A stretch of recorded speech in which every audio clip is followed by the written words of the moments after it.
আসসালামু আলাইকুম, আমন্ত্রণ বাংলা ভিশন সংবাদে। আপনাদের সাথে আছি আমি শফিক রায়হান। শুরুতেই বিআরবি কেবলস সংবাদ শিরোনাম। করোনায় মৃত্যু কমতির দিকে, রবিবার থেকে খুলছে দোকানপাট। জীবনের স্বার্থে হলেও মার্কেটে যেতে বারণ করলেন জনস্বাস্থ্য বিশেষজ্ঞরা।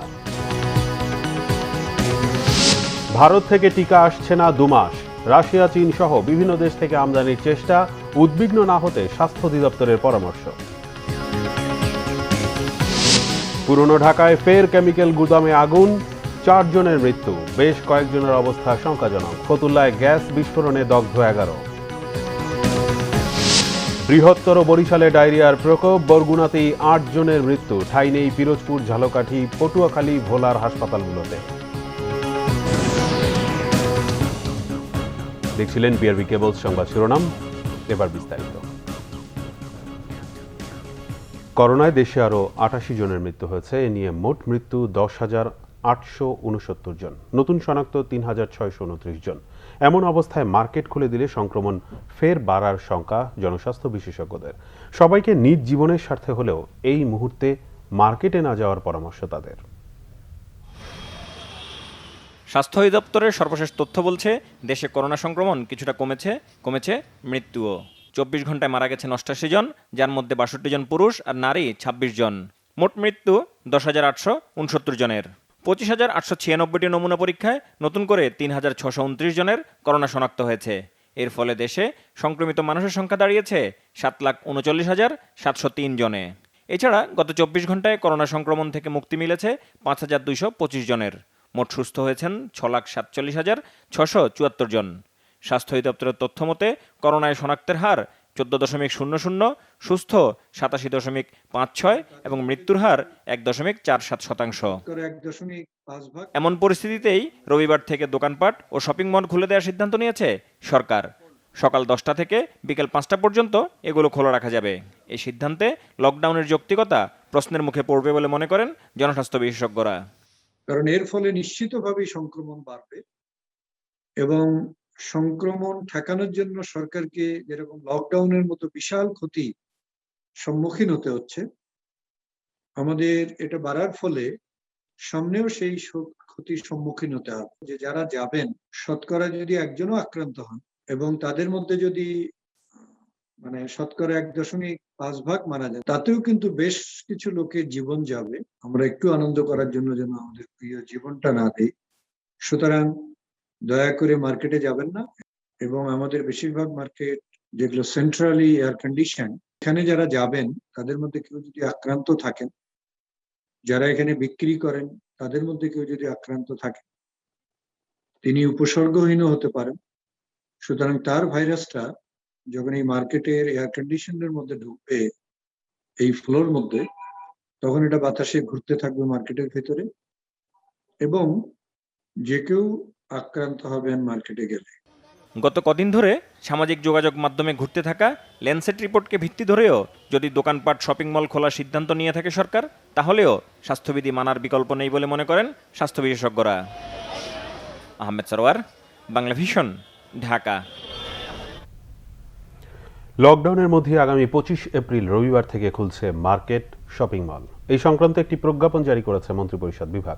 শুক্রবার এই সংক্রান্ত প্রজ্ঞাপন জারি করে বলা হয়, স্বাস্থ্যবিধি মেনে সকাল 10টা থেকে বিকেল 5টা পর্যন্ত খোলা রাখা যাবে দোকানপাট। স্বাস্থ্যবিধি মানার বিষয়ে বাজার বা সংস্থার ব্যবস্থাপনা কমিটিকে প্রয়োজনীয় ব্যবস্থা গ্রহণ করার কথাও বলা হয়েছে। ব্যাপক সংখ্যক মানুষের জীবন জীবিকার কথা বিবেচনা করেই নির্দেশনা জারি করা হয়েছে বলেও প্রজ্ঞাপনে উল্লেখ করা হয়। গত 13 এপ্রিল পর্যন্ত স্বাস্থ্যবিধি মেনে সকাল 10টা থেকে বিকেল 5টা পর্যন্ত মার্কেট খোলা ছিল। 14 এপ্রিল থেকে কঠোর লকডাউনে মার্কেট, শপিং মল সহ সবকিছু বন্ধ করে দেওয়া হয়। প্রথম দফায় 21 এপ্রিল পর্যন্ত লকডাউন ঘোষণা করা হয়, পরে তা 28 এপ্রিল পর্যন্ত বাড়ানো হয়। ভারতের নিষেধাজ্ঞার কারণে চুক্তির পরও সেরাম ইনস্টিটিউট থেকে 2 মাস ধরে করোনার টিকা আসছে না বাংলাদেশে। ফুরিয়ে আসছে টিকার মজুদ। এ পরিস্থিতিতে টিকা কার্যক্রম অব্যাহত রাখা নিয়ে দেখা দিয়েছে অনিশ্চয়তা। তবে উদ্বিগ্ন না হবার আহ্বান জানিয়ে স্বাস্থ্য অধিদপ্তর বলছে, ভারতের বাইরে রাশিয়া, চীন কিংবা বিশ্ব স্বাস্থ্য সংস্থা থেকে টিকা পেলে কেটে যাবে এই অনিশ্চয়তা। করোনা মোকাবেলায় লকডাউনের পাশাপাশি সারা দেশে চলছে টিকাদান কার্যক্রম। তবে মজুদ ফুরিয়ে আসায় টিকা কার্যক্রম চালু রাখা নিয়ে দেখা দিয়েছে উদ্বেগ। বিকল্প দেশ বা মাধ্যম থেকে টিকা আমদানির চেষ্টা তদবির চালাচ্ছে স্বাস্থ্য অধিদপ্তর। ভারতের সেরাম ইনস্টিটিউট থেকে আমদানি করা এবং দেশটির সরকারের উপহার হিসেবে পাওয়া 1,03,00,000 ডোজের 75,78,000 টিকা এরই মধ্যে বিতরণ করা হয়েছে। স্বাস্থ্য অধিদপ্তরের তথ্য বলছে, বৃহস্পতিবার পর্যন্ত প্রথম ডোজ নিয়েছেন 57,61,902 জন, 18,15,987 জন নিয়েছেন দ্বিতীয় ডোজ। ভারত সরকার রপ্তানিতে নিষেধাজ্ঞা দেয় মার্চ ও এপ্রিল মাসে সেরাম ইনস্টিটিউট থেকে বাংলাদেশে কোনো টিকা আসেনি। যদিও সেরাম ইনস্টিটিউট, বেক্সিমকো ও বাংলাদেশ সরকারের ত্রিপক্ষীয় চুক্তিতে ছিল প্রতি মাসে 50 লাখ করে 6 মাসে মোট 3 কোটি ডোজ আমদানির কথা। এই অবস্থায় চলতে থাকলে সপ্তাহ দুয়েক পর টিকা কার্যক্রম ব্যাহতের শঙ্কা দেখা দিয়েছে। বাধ্য হয়ে তাই রাশিয়া বা চীন সহ বিশ্বের অন্যান্য দেশ থেকে টিকা আমদানির বিকল্প চেষ্টায় সরকার। অন্যান্য যেসব সোর্স থেকে ভ্যাকসিন আসা সম্ভব বাংলাদেশে, সেগুলো আমরা এক্সপ্লোর করছি যে আরও ভ্যাকসিন সামনে আমাদের প্রয়োজন হবে। এজন্য আমরা রাশিয়ার সাথে, চায়নার সাথে, এমনকি আরও যেসব ভ্যাকসিনগুলো ইতিমধ্যে পৃথিবীতে আবিষ্কৃত হয়ে গেছে, মডার্নার ভ্যাকসিন, সেটাও আমরা চিন্তা করছি যে কিভাবে আমাদের দেশে মানুষের জন্য এনে আমরা জনগণের মধ্যে এটা দিতে পারি। সে বিষয়ে কাজ চলছে এবং এই বিষয়ে মন্ত্রণালয় সদা সচেষ্ট, তারা সার্বিকভাবে দেখভাল করছেন। এমন অনিশ্চয়তার মধ্যেও দ্বিতীয় ডোজ দেওয়ার মতো মজুদ রয়েছে বলেও হাসপাতালগুলো দাবি করছে। প্যারালালি ফার্স্ট ডোজ এবং সেকেন্ড ডোজ দুটোই কিন্তু চালাচ্ছি। তো এখন হচ্ছে কি, আমরা প্রথমে করতাম কি, ফার্স্ট ডোজটা দিতাম ইউজুয়ালি 1500 বা 1600, ওই পুরো গ্রুপটা চলে আসছে সেকেন্ড ডোজ নেওয়ার জন্য। আর একই সাথে আবার ফার্স্ট ডোজও চলছে, সেখানেও আবার নতুন 400-500 যোগ হচ্ছে। তো সব মিলে আমাদের সংখ্যা কিন্তু অ্যাকচুয়ালি 2000। যারা ফার্স্ট ডোজ পেয়েছে, সেকেন্ড ডোজ আমরা ব্যবস্থা করে দিই। সরকারের নানামুখী উদ্যোগের পরও কবে নাগাদ আবার আসতে পারে সেরামের টিকার চালান বা নতুন আমদানি করা টিকা, সেই নিশ্চয়তা কেউ দিতে পারছেন না। সৈকত সাদিক, বাংলা ভিশন, ঢাকা। একে তো লকডাউন, তারপরও শুক্রবার অনেকটাই ফাঁকা ঢাকার রাস্তাঘাট। ঢিলেঢালা এই লকডাউনে ব্যাটারি চালিত রিকশার দাপট কমাতে কঠোর অবস্থান নিয়েছে পুলিশ। পেলেই শাস্তি, জরিমানা। তবে সাধারণ রিকশার বিষয়ে কোনো নির্দেশনা না থাকায় শাস্তিতেই সীমাবদ্ধ থাকছে আইন শৃঙ্খলা বাহিনী। বাজার যাইতে পারবো না, আমার 3টা ছেলে মেয়ে অনেক। আমার একটা যারা 18 জীবনে মুয়াস্ত করছে, হাফিজি মাদ্রাসা বন্ধ, বুঝছেন, 1 কেজি চাল নাই ঘরের মাঝে। আজকে শুক্রবার নামাজ পড়ে অনেক খাওয়া থাকবো, আমার এই জীবন লাগতে লাভ কি? আমি মরা ছাড়া কোনো গতি নাই। 3 সন্তানের বাবা কৃষক সাইফুলের বাড়ি কিশোরগঞ্জে। কোনো কাজ না থাকায় ঝুঁকি নিয়ে ঢাকায় চলে আসেন ডিমের গাড়িতে করে। বৃহস্পতিবার রাতে ঢাকায় এসে পানি খেয়ে রোজা রেখে সকালে বের হন ব্যাটারি চালিত রিকশা নিয়ে। অভিজ্ঞতা তেমন না থাকায় অটোরিকশা নিয়ে ঢুকে পড়েন বিজয় সরণির ভিআইপি সড়কে। পুলিশ তাকে ধরে নিয়ে যায় শেরেবাংলা নগরের চেকপোস্টে। এই ব্যাটারি চালিত রিক্সাগুলা আমাদের এই ভিআইপি রোডগুলোতে আসার কারণে আপনার এগুলো তো মনে করেন কন্ট্রোলিং ক্ষমতা খুব কম, এটা একদম আমরা জিরো টলারেন্স। রাজধানীর মূল সড়কে কোনো কারণে ঢুকে পড়া ব্যাটারি চালিত রিকশাওয়ালাদের সবার অভিজ্ঞতা প্রায় একই রকম, কিন্তু শাস্তির অভিজ্ঞতার পরও তারা আবার একই ভুল করে চলে আসেন মূল সড়কে। 2বার খাইছি, 2বার আপনার একার বের লইছে 1300 করে, 1 ঘন্টা আটকারে 1300 টাকা নিছে, এটা কাগজ দিছে। লকডাউনের শুরু থেকে রাজধানীতে একটা চিত্র প্রায় দেখা গেছে। বিভিন্ন মোড়ে উল্টে রাখা হয়েছে রিকশা, পাশেই বসে আছেন রিকশাওয়ালা। ভয় দেখাতেই নাকি পুলিশ এই শাস্তি দিচ্ছেন। প্রথম 2-3 দিন কোটি আটকান আটকাইছে, তারপরে বাইরে কি করার, পেট তো বাঁচানো লাগবে ভাইয়া। বইতে আসাম, বই থাকলে কি ঘরে তো বহুলাইন খাওয়াইতে হইব। লকডাউনে অনেক কয়বার ধরা গেছি, কামাই নাই, বসি থাকা লাগে। আইন অমান্য করলে সেটার বিরুদ্ধে আমরা আইনগত ব্যবস্থা হচ্ছে, তার প্রসিডিউর হচ্ছে মামলা দেওয়া। কিন্তু রিকশার যেহেতু এরকম মামলার সিস্টেম নাই, এই কারণে তাদেরকে ভয় দেখানোর জন্য আমরা রাস্তার মোড়ে সেই রিকশাগুলোকে উল্টাই রাখি, কিছুক্ষণ পরে আবার ছেড়ে দিই, যাতে ওরা এই প্রধান সড়কে না আসে। লকডাউনে ঘরে আটকে রাখার আগে ত্রাণ বা অর্থ সহায়তার দাবি রিকশাওয়ালাদের। নাইম হাসান, বাংলা ভিশন, ঢাকা। রাজধানীর বাজারগুলোতেও লকডাউনের রেশ। তবে শুক্রবার বাজারে ক্রেতাদের উপস্থিতি ছিল অপেক্ষাকৃত বেশি। সবজির বাজারে বেশিরভাগ পণ্যের দাম স্থিতিশীল। উত্তাপ লেগেছে মূলত ইফতারের জন্য কেনা তরমুজ ও ডাবের মতো ফলে। রাজধানীর বাজার এখন মোটামুটি নিরুত্তাপই বলা যায়। সবজির দাম নিয়ে তেমন একটা অভিযোগ নেই। রোজার শুরুতে শসার দাম বেড়েছিল অনেক, তারও কেজি এখন 40 টাকার মধ্যে নেমে এসেছে। কাঁচা বাজারে নিয়ন্ত্রণে ছিল আর কি, নিয়ন্ত্রণে আছে মোটামুটি। মালের দাম অনেক কমছে, পটল বেচতে আছে 30 টাকা কেজি, শসা 30 টাকা কেজি, 40 টাকা কেজি, আর মরিচের কেজি 40 টাকা। রমজানের মধ্যে দামের কারণে আলাদা গুরুত্ব কেড়েছে ডাব। এখন মাঝারি আকারের ডাবের দামও 80 টাকার নিচে নয়। 80 টাকা চাইছে, 70 টাকা চাইছে, 90 টাকা চাইছে। ইফতারের জন্য নিলাম যে একটু ডাব খাইলে একটু ভালো লাগবে। দুইটা 80 টাকা করে 160 টাকা নিল। পরিপূর্ণ পুষ্টির জন্য, নিজের স্বাস্থ্য ভালো রাখার জন্য ডাবটা সব খেতেই হবে, কিছু করার নাই।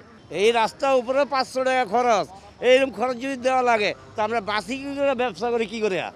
ইফতারের তালিকায় তরমুজ রাখতে অনেকেই পছন্দ করেন, তবে প্রতিদিনই দাম হাতের নাগালের বাইরে চলে যাচ্ছে। গতকালকেও কিনছি 50 করে, এই 3-4 দিন ধরে এই রেট চলতেছে। রোজা, তারপরে মনে করেন যে মাল নাই, এই জন্য দাম বেশি আর কি। শেষ পর্যায়ে থেকে ছোট দাম বেশি। ক্রেতারা বলছেন লকডাউনের কারণে আয় কমে যাওয়ায় ক্রয় ক্ষমতা কমে গেছে, তাই নিত্য প্রয়োজনীয় পণ্য কিনতেই হিমশিম খাচ্ছেন তারা। GM Hasan, Bangla vision, Dhaka. প্রথম 8 মাসে দেশে করোনায় মারা গেছেন আওয়ামী লীগের অন্তত 600 নেতাকর্মী। পরবর্তী 7 মাসের মৃত্যু ধরলে সংখ্যাটি 1000 ছাড়াবে। আওয়ামী লীগ নেতারা বলেছেন, করোনায় মানুষের পাশে দাঁড়াতে গিয়েই জীবন উৎসর্গ করেছেন এই নেতাকর্মীরা। বিপুল সংখ্যক এই নেতাকর্মীর মৃত্যু দলের জন্য অপূরণীয় ক্ষতি বলছেন তারা। করোনা ভাইরাস একটি অদৃশ্য আতঙ্কের নাম। অদৃশ্য এমন যে কোনো শত্রুর সাথে যুদ্ধ এখন কঠিন বাস্তবতা। এমন বাস্তবতায় করোনায় আক্রান্ত হয়ে জীবন দিয়েছেন ক্ষমতাসীন দল আওয়ামী লীগের অসংখ্য নেতাকর্মী। করোনা ভাইরাস কেড়ে নিয়েছে আওয়ামী লীগের সভাপতি মণ্ডলীর সদস্য মোহাম্মদ নাসিম, অ্যাডভোকেট সাহারা খাতুন, আব্দুল মতিন খসরুর মতো 3 জন সাবেক মন্ত্রীর জীবন। প্রধানমন্ত্রীর রাজনৈতিক উপদেষ্টা এইচ.টি. ইমাম, ধর্ম প্রতিমন্ত্রী শেখ মোহাম্মদ আবদুল্লাহ, সংসদ সদস্য ইসরাফিল আলম, হাবিবুর রহমান মোল্লা, মাহমুদুস সামাদ চৌধুরী, সাবেক সংসদ সদস্য হাজী মকবুল হোসেনের মতো অসংখ্য গুরুত্বপূর্ণ ত্যাগী নেতার প্রাণ কেড়ে নিয়েছে করোনা ভাইরাস।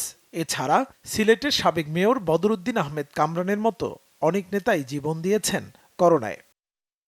এছাড়াও করোনায় আক্রান্ত হয়েছেন আওয়ামী লীগের হাজার হাজার নেতাকর্মী। এর মধ্যে উল্লেখযোগ্য মুক্তিযুদ্ধ বিষয়ক মন্ত্রী আকম মোজাম্মেল হক, বাণিজ্যমন্ত্রী টিপু মুন্সি, প্রেসিডিয়াম সদস্য জাহাঙ্গীর কবির নানক, যুগ্ম সাধারণ সম্পাদক মাহবুবুল আলম হানিফ এবং বিদ্যুৎ প্রতিমন্ত্রী নসরুল হামিদ বিপু। করোনায় মারা যাওয়া নেতাকর্মীদের তথ্য সংগ্রহ করা সেলের দায়িত্বে থাকা আওয়ামী লীগের দপ্তর সম্পাদক ব্যারিস্টার বিপ্লব বড়ুয়া জানালেন, করোনায় মারা যাওয়া নেতাকর্মীদের সংখ্যাসহ সব তথ্য জানার চেষ্টা করছেন তারা। গত বছরের অক্টোবর পর্যন্ত বাংলাদেশ আওয়ামী লীগ এবং তার সহযোগী সংগঠনের প্রায় 600 জন নেতাকর্মী করোনা মহামারীতে আক্রান্ত হয়ে মৃত্যুবরণ করেছিলেন। অক্টোবর পরবর্তী সময়ের ডাটা এখনও আমরা চূড়ান্ত করিনি। আমাদের দলের নেতাকর্মীরা জীবনের ঝুঁকি নিয়ে করোনাকালীন সময়ে মানুষের পাশে ছিলেন, তাদেরকে খাদ্য সহায়তা দিয়েছেন, আর্থিক সহায়তা দিয়েছেন এবং করোনাকালীন সময়ে ত্রাণ কার্যক্রম পরিচালনা করেছেন নিজের জীবনের ঝুঁকি নিয়ে। এই কারণেই বাংলাদেশ আওয়ামী লীগের নেতাকর্মীদের মৃত্যুর সংখ্যা অনেক বেশি। আওয়ামী লীগের যুগ্ম সাধারণ সম্পাদক মাহবুবুল আলম হানিফ বলেছেন, করোনায় মৃত্যুবরণ করা আওয়ামী লীগ নেতাকর্মীদের পরিবারের খোঁজ রাখছে দল। আওয়ামী লীগের এই শীর্ষ পর্যায়ে অনেক নেতাই ইন্তেকাল করেছেন বা অন্য দলের যারা শীর্ষ পর্যায়ে নেতারা ইন্তেকাল করেছেন। এর মধ্য দিয়ে রাজনৈতিক অঙ্গনে যে শূন্যতা, যে ক্ষতি হয়েছে, সেই ক্ষতিটা আসলে অপূরণীয় ক্ষতি। যারা আক্রান্ত হয়ে ইন্তেকাল করেছেন তাদের পরিবার পরিজনরা যাতে কোনো কষ্ট না পায় সে ব্যাপারে আমাদের জেলা পর্যায়ে নির্দেশনা দেওয়া আছে এবং সেই নির্দেশনা অনুযায়ী জেলা পর্যায়ে নেতারা সেটা সার্বক্ষণিক খোঁজখবর রাখছেন এবং সহায়তা করে যাচ্ছেন। করোনায় মারা যাওয়া অন্যান্য রাজনৈতিক দলের নেতাকর্মীদের পরিবারের প্রতি সমবেদনাও জানান আওয়ামী লীগ নেতারা। মুহিবুল্লাহ মুহিব, বাংলা ভিশন, ঢাকা।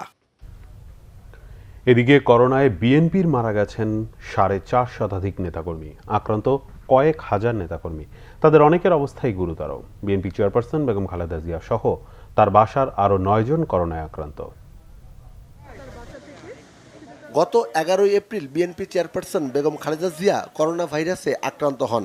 তিনি ছাড়াও বাসভবনে থাকা আরও 8 জন কোভিড-19 আক্রান্ত হন। এরপর থেকে বাসাতেই চলছে বিএনপি চেয়ারপারসনের চিকিৎসা। বিএনপির স্থায়ী কমিটির সদস্য doctor Khandakar Mosharraf Hossain, Selima Rahman, vice chairman advocate Ahmed Azam Khan, ডাক্তার এজিএম জাহিদ হোসেন, বিএনপি চেয়ারপারসনের উপদেষ্টা কাউন্সিলের সদস্য আমানুল্লাহ আমান, গাজী মাজহারুল আনোয়ার, খন্দকার আব্দুল মুক্তাদির, ডাক্তার ফরহাদ হালিম ডোনার, সিনিয়র যুগ্ম মহাসচিব রুহুল কবির রিজভী, যুগ্ম মহাসচিব হাবিবুর নবী খান সোহেল, বিএনপি চেয়ারপারসনের বিশেষ সহকারী অ্যাডভোকেট শামসুর রহমান শিমুল বিশ্বাস সহ হাজার হাজার নেতাকর্মী বৈশ্বিক এ মহামারীতে আক্রান্ত।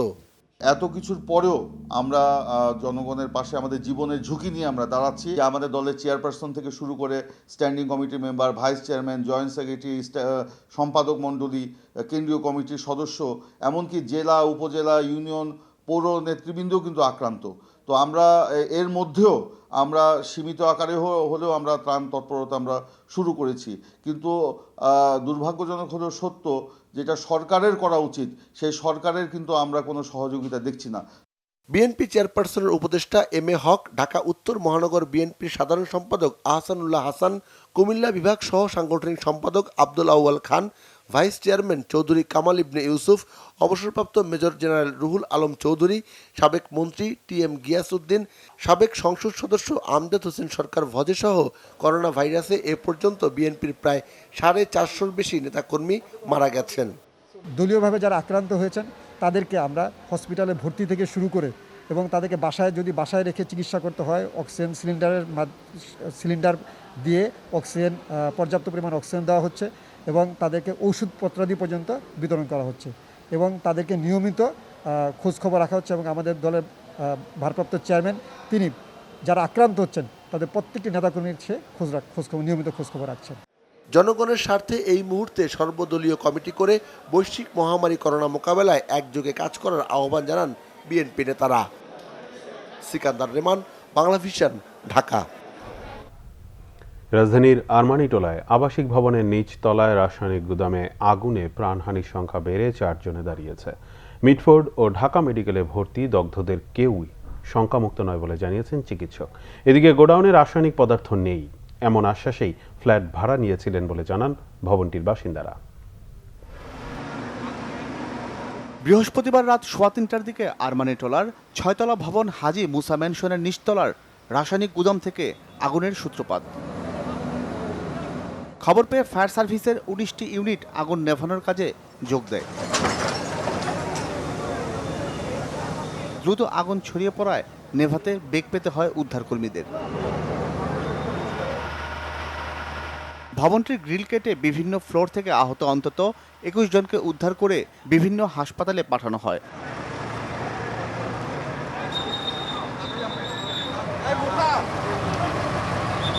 এই সময় একজনের মৃতদেহ উদ্ধার করা হয়। 2-1 জন এখনো মিসিং আছে, তারা কি আসলে বের হয়েছে নাকি আমরা এখনো খুঁজে পাচ্ছি না। গ্রিল ভেঙে তারপরে ওই সাইড দিয়ে ওই নতুন বাড়িতে একটা মই দিয়ে পার হয়েছিলাম। ফায়ার সার্ভিস বলছে ঘটনা তদন্তে কমিটি গঠন করা হয়েছে। এখানে অনেক গোডাউন, এটা অত্যন্ত উচ্চ ধার্য পদার্থ ছিল, যেটা বাস্ট হয়ে আমাদের লোক সহ এখানে 22 জন আহত হয়েছে, আমাদের লোক 4 জন আহত হয়েছে। পুড়ে যাওয়া ভবনের বাসিন্দারা জানান ভাড়া নেওয়ার আগে তারা জানতেন না নিচতলায় রাসায়নিক পদার্থের গোডাউন রয়েছে। কেয়ারটেকার আছে যারা আছে তাদের সঙ্গে জিজ্ঞেস করছি যে এগুলা এই যে ইয়েতে নিমতলিতে আগুন লাগলো সেই সমস্ত পাউডার কিনা, কয় না এগুলি এরকম কিছু না। ভবন মালিকরাও জিজ্ঞেস করছে, বললো না কাকা এটা কোনো অসুবিধা নেই। না এত যে সমস্যা এটা করি নাই, কয় কি এটা হয় না আর কি, ওইভাবে অতটা দাহ্য না আর কি, এটাই বলছে আমাদের। আহত বেশ কয়েকজনকে রাখা হয়েছে শেখ হাসিনা বার্ন ইউনিটের আইসিইউতে। তবে আহতদের কেউ সংখ্যামুক্ত নয় বলে জানিয়েছেন চিকিৎসক। সকালে আমার 6টা বাজে ওই অন্য একটা নাম্বারে আমার কল দিছে, কল দিয়ে বলতেছে মামা ওদের বাসায় আগুন লাগছে, তুমি তাড়াতাড়ি হাসপাতালে আসো। আমি তাড়াতাড়ি করে চলে আসছি এখানে, আইসা দেখি ওর লাইফ সাপোর্টে রাখছে, অবস্থা ভালো না। ওর আব্বা আমার খবর দিছি দেশের থেকে আসতেছে, ডাক্তার বলছে যে লাইফ সাপোর্টে আছে, বলছে তেমন অবস্থা খুব আশঙ্কাজনক। শুধু হাজি মুসা ম্যানশন নয়, আরমানিটোলার আরও কত ভবন যে রাসায়নিক দ্রব্যের মজুত রয়েছে তার কোনো হিসেব নেই বলে মনে করেন স্থানীয়রা। জিয়া খান, বাংলা ভিশন, ঢাকা। নারায়ণগঞ্জের ফতুল্লায় পশ্চিম তল্লা এলাকায় গ্যাস সিলিন্ডার বিস্ফোরণে শিশুসহ 11 জন দগ্ধ হয়েছে। তাদের চিকিৎসা চলছে শেখ হাসিনা বার্ন ইনস্টিটিউটে। শুক্রবার সকাল 6:45টার দিকে বিস্ফোরণ হয়। গ্যাসের চুলার লিকেজে জমে থাকা গ্যাস থেকে দুর্ঘটনা ঘটেছে বলে ধারণা তাদের। দগ্ধদের মধ্যে শিশুসহ 5 জনকে গুরুতর অবস্থায় রাজধানীর শেখ হাসিনা বার্ন ইনস্টিটিউটে ভর্তি করা হয়েছে। বাকিদের নারায়ণগঞ্জ জেনারেল হাসপাতালে পাঠানো হয়েছে। তাদের বেশিরভাগই পোশাক শ্রমিক। বিস্ফোরণে ভবনটির 3য় তলার ফ্ল্যাটের 2টি দেয়াল উড়ে গিয়ে পাশের ভবনের ছাদে পড়েছে। ডায়রিয়ার প্রকোপ দেখা দিয়েছে বরিশাল বিভাগে। এরই মধ্যে বরগুনায় আক্রান্ত 8 জনের মৃত্যু হয়েছে। এছাড়া পিরোজপুর, ঝালকাঠি, পটুয়াখালী, ভোলার অবস্থাও বেশ নাজুক। বেড না পেয়ে ফ্লোরে, বারান্দায় ঠাঁই নিয়েছেন অনেকেই। প্রতিনিধিদের পাঠানো তথ্য ছবিতে ডেস্ক রিপোর্ট। বরগুনায় মহামারী আকার ধারণ করেছে ডায়রিয়া। এরই মধ্যে আক্রান্তদের 8 জনের মৃত্যু হয়েছে। পানি রিলেটেড প্রবলেমের কারণে এই ডায়রিয়াটা বেড়ে যাচ্ছে, যার কারণে আমরা স্বাস্থ্য বার্তা প্রচার করছি, স্বাস্থ্য শিক্ষা দিচ্ছি, ঘরে ঘরে গিয়ে খাবার, স্যালাইন, প্যাকেট স্যালাইন যেটা সেটা দিয়ে আসছি। বরিশালে সদর হাসপাতালে একদিনেই ভর্তি হয়েছেন 45 জন ডায়রিয়া রোগী। প্রতিদিনই বাড়ছে আক্রান্তের সংখ্যা। পিরোজপুরে দিনে 60 থেকে 70 জন রোগী হাসপাতালে ভর্তি হচ্ছেন। গত 1 মাসে জেলার বিভিন্ন হাসপাতালে ডায়রিয়ায় আক্রান্ত হয়ে 1800 রোগী চিকিৎসা নিয়েছেন। বাবুর 2 দিন যাবত ডায়রিয়া, এর জন্য ভর্তি করতে আসছি। এসে তো বাবু নিয়ে বসে আছি, বেড পাই নাই। রোগী বেশি থাকায় রোগীদেরকে একটু বিছানা দিতে সমস্যা হচ্ছে, রোগীদেরকে ফ্লোরে বিছানা দিতে হচ্ছে। ঝালকাঠিতে ডায়রিয়ায় আক্রান্তদের বেশিরভাগই নারী ও শিশু। রোগীর চাপ সামলাতে হিমশিম অবস্থা চিকিৎসক ও নার্সদের। যে পরিমাণ স্লাইন রয়েছে এটা কিন্তু পর্যাপ্ত নয়। এত পরিমাণের ডায়রিয়া যে আমরা আসলে যে স্যালাইন বা ওষুধ ওগুলা সংকুলান শর্ট, মানে সবাইকে সব দিতে পারতেছি না। পটুয়াখালীতেও ভয়াবহ রূপ নিয়েছে ডায়রিয়া।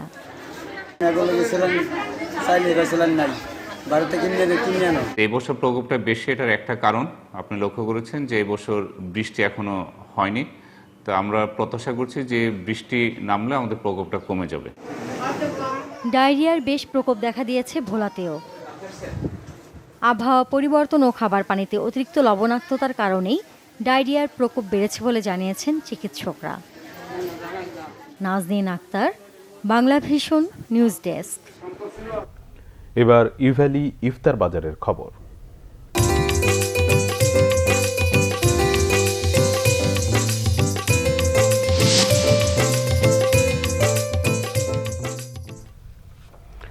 ধানমন্ডির ইফতার বাজার এবার জমেনি। কারণ হিসেবে করোনাকেই দায়ী করছেন ক্রেতা বিক্রেতারা। লকডাউনের কারণে প্রয়োজন ছাড়া বাসার বাইরের ইফতারে আগ্রহী নন ক্রেতারা। বিক্রেতাদের মাঝে রয়েছে মিশ্র প্রতিক্রিয়া। ভোজন রসিক হিসেবে পরিচিতি পাওয়া বাংলাদেশের অনেক মানুষ ইফতারে রুচি পরিবর্তনে ছুটে যান বিভিন্ন রেস্টুরেন্টে। নানা স্বাদের বাহারি ইফতারে আগ্রহী অনেকেই, যদিও করোনা সেই আগ্রহের মাত্রা কমিয়ে দিয়েছে কয়েক গুণ। সাধারণ সময়ে ধানমন্ডির রেস্টুরেন্টগুলোতে যেখানে মানুষের ঢল নামে, করোনায় সেই চিত্র বদলে দিয়েছে। ক্রেতারা সবার আগে দেখছেন পরিচ্ছন্নতার বিষয়টি, তারপর খুঁজছেন খাবারের মান। হাইজেনিক দিক থেকে যদি বলেন যে তারা, কারণ সবাই রেপুটেড, এরা অনেকদিন ধরে করে, এরা মোটামুটি এরা মেনটেন করে। বাইরে থেকে কিনতেছে, কিন্তু মানে জায়গা বুঝায় কিনে আর কি। খুব ছোটোখাটো জায়গায় যাচ্ছি না, এই জন্য শুধু হাইজেনিকের জন্য। ইফতারি বাইরে থেকে কেনা হয়, বাইরে সুমধুর ওপেন জায়গায়, এবং করোনাতেও বলা হয় বাইরে থেকেই আপনি বিক্রি করেন।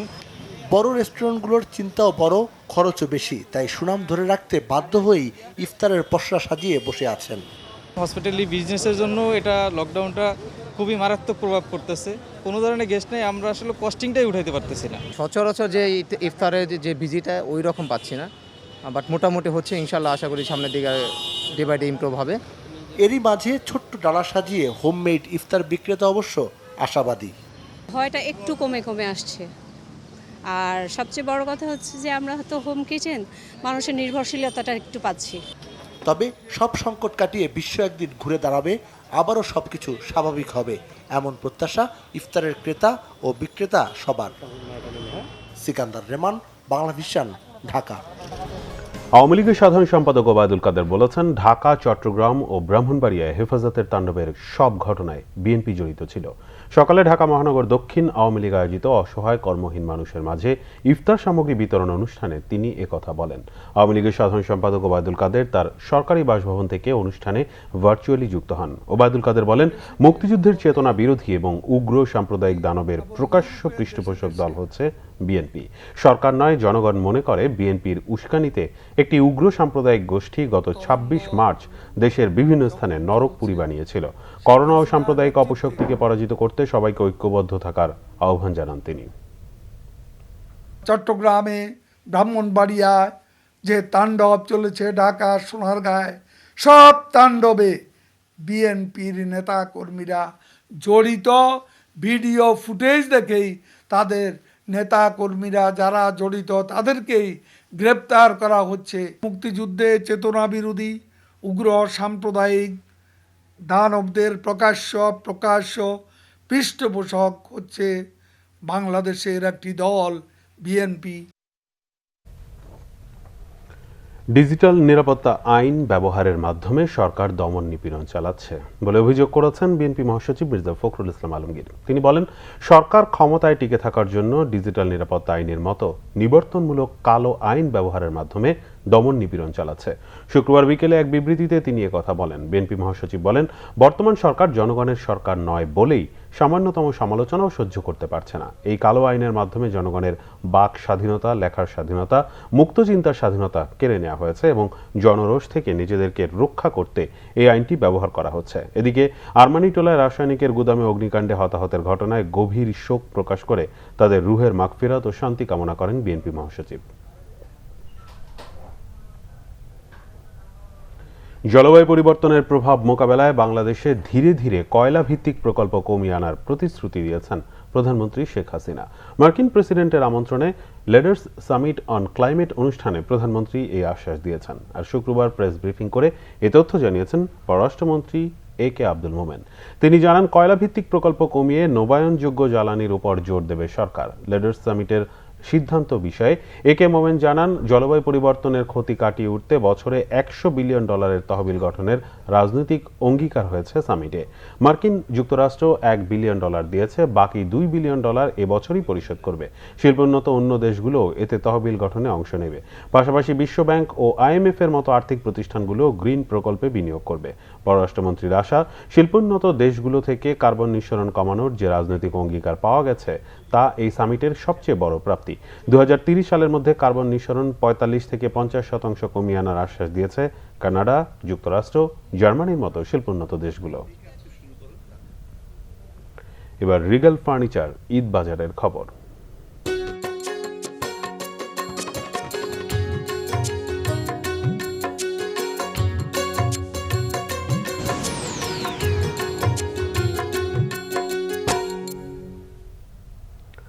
লকডাউনে তৈরি পোশাক নিয়ে বিপাকে নাটোরের ব্যবসায়ীরা। করোনা পরিস্থিতিতে গত রোজার ক্ষতি পুষিয়ে নিতে এবার ঋণ করে বেশি পোশাক তৈরি করেছিলেন তারা। দোকান খুলতে না পারলে পুঁজি হারিয়ে নিঃস্ব হয়ে পথে বসার শঙ্কা তাদের। নাটোর থেকে কামরুল ইসলামের রিপোর্ট। ঈদের মৌসুমেও ব্যবসা করতে পারছেন না নাটোরের পোশাক ব্যবসায়ীরা। করোনা পরিস্থিতির মধ্যে লকডাউনে বন্ধ দোকানপাট। সমস্ত পুঁজি বিনিয়োগ করে গত মৌসুমের লোকসান পুষিয়ে নেয়ার আশায় ছিলেন তারা। ঋণের কিস্তি, কর্মচারীদের বেতন আর নিজেদের সংসার চালানো নিয়ে দুশ্চিন্তায় তারা। টাকা ইনভেস্ট করার পরে এখন দোকানপাট বন্ধ, আমাদের অচল অবস্থা হয়ে গেছে। দোকানপাট খুলতে পারতেছি না, বেচাকেনা নাই, কর্মচারীদের বেতন দিতে পারতেছি না। সরকার মহোদয়ের কাছে অনুরোধ, গত বছরের মতো আমাদেরকে একটা টাইম বেঁধে দিলে আমরা স্বাস্থ্যবিধি মাইনে সেই টাইম অনুসারে আমরা দোকানদারি চালাবো। তোমার যে লকডাউন চলতেছে এতে আমাদের পথে বসা ছাড়া কোনো উপায় নেই, আমরা সর্বসন্তান। এদিকে বেতন না পেয়ে মানবেতর দিন কাটছে বেশিরভাগ কর্মচারীর। এক শ্রেণী ব্যবসায়ী লোক করে খাচ্ছে, অথচ আমরা নিম্ন শ্রেণী ব্যবসায়ীগুলো কোনো কিছুই করতে পারছি না। আমরা অসহায় দারিদ্রের মতো একটা দিনাতিপাত করছি। সবাই আশা করে বছরে একটা বোনাস পাবো, এই বন্ধ গেলে আমরা কিছুই পাবো না। তবু আমরা খুব কষ্টের মধ্যে আছি, বাসায় বউ সালপাল না খাওয়ার অবস্থা মতন। টিকে থাকতে সীমিত পরিসরে শপিং মল খুলে দেওয়ার দাবি ব্যবসায়ীদের। আমরা পর্যাপ্ত পণ্য স্টক করে রাখছি, কিন্তু আমাদের যারা থানা লেভেলে বা বিভিন্ন গ্রাম পর্যায়ে প্রত্যেকটা রাস্তায় প্রশাসনের লোক বা মোবাইল কোড করে তাদেরকে রাস্তায় বাধা সৃষ্টি করতেছে, যে কারণে তারা মফস্বলে এসে এই মালগুলো কিনে নিয়ে যেতে পারতেছে না এবং আমরা এই পণ্যগুলো বিক্রয় করার কোনো সুযোগ পাচ্ছি না। ঈদের আগে লকডাউন শিথিল হলে ক্ষতি কিছুটা হলেও কাটিয়ে উঠতে চান তৈরি পোশাক ব্যবসায়ীরা। Bangla vision news desk. এবার ক্লেমন খেলার সংবাদ।